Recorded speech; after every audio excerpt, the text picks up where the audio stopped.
ఎంతమంది ఆంధ్రప్రదేశ్లో ఉన్నారో నాకు తెలియదు కానీ బట్ జడా శ్రవణ్ కుమార్, నేను ఆంధ్రప్రదేశ్ నుంచి వచ్చాను. ఆంధ్రప్రదేశ్ ఇక్కడ ఉన్నటువంటి తెలుగు వాళ్ళు ఎవరు ఉంటే దయచేసి చేయొత్తమని కోరుతున్నా. తెలుగు వాళ్ళు ఇక్కడ ఎంతమంది ఉన్నారు? తెలుగు వాళ్ళు ఎంతమంది ఉన్నారు? ఈ రోజు దేశం మొత్తం చూస్తున్నటువంటి ఈ ఉద్యమం మన ఆంధ్రప్రదేశ్ నుంచి, తెలంగాణ నుంచి కూడా ఈ ఉద్యమానికి మన స్ఫూర్తిని ఇవ్వాలి అని ఈ రోజు ఈ వేదిక నుంచి మీ అందరినీ కూడా కోరుతున్నా. ఇది కేవలం ఒక ఉద్యమం, నార్త్ ఇండియా ఉద్యమం కాదు, భారతదేశం మొత్తం ఉద్యమం అని ఈ వేదిక నుంచి మనం ఒక ఉద్యమం స్టార్ట్ చేయాలి. ఇది భారతీయ జనతా పార్టీ ఆర్ఎస్ఎస్ కోసం జరుగుతున్న ఉద్యమం కాదు, ఇది ఒక స్వతంత్ర మహాసంగ్రామం కోసం జరుగుతున్న ఒక ఉద్యమంగా ఇక్కడ నుంచి మనం మొదలు పెట్టాలి.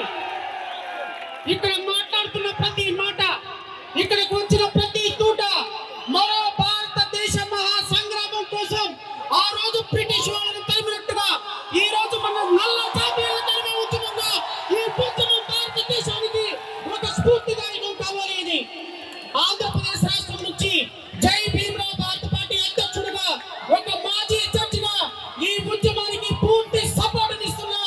ఇది భారతదేశంలో నీటి ఉద్యమం, ఒక నీటి ఉద్యమం కోసం, ఎగ్జామ్ కోసం జరుగుతున్న ఉద్యమం కాదు. గత 5 సంవత్సరాలలో 95 మంది మన అక్కలని అన్నల్ని పోగొట్టుకున్న ఉద్యమానికి స్ఫూర్తి ఉద్యమం. ఈ రోజు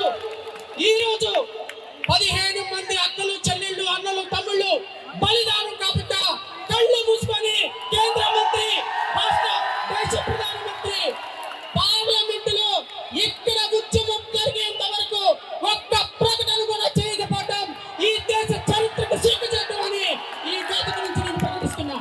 ఇక్కడ జరిగిన ప్రతి ఉద్యమానికి, ఇక్కడ ఉన్న ప్రతి వ్యక్తికి పాదాభివందనం చేస్తూ I salute to entire the country and youth of this country. I am also expressing my sincere gratitude to the each and every student who are presented here and on the dais and off the dais. Thank you so much. ఈ ఉద్యమం నిరంతరం కొనసాగుతుంది. ఇంక్విలాబ్ ఇంక్విలాబ్ ఇంక్విలాబ్ భారత మాతాకి జై భీమ్, జై భీమ్, జై జై Bhim. Thank you so much.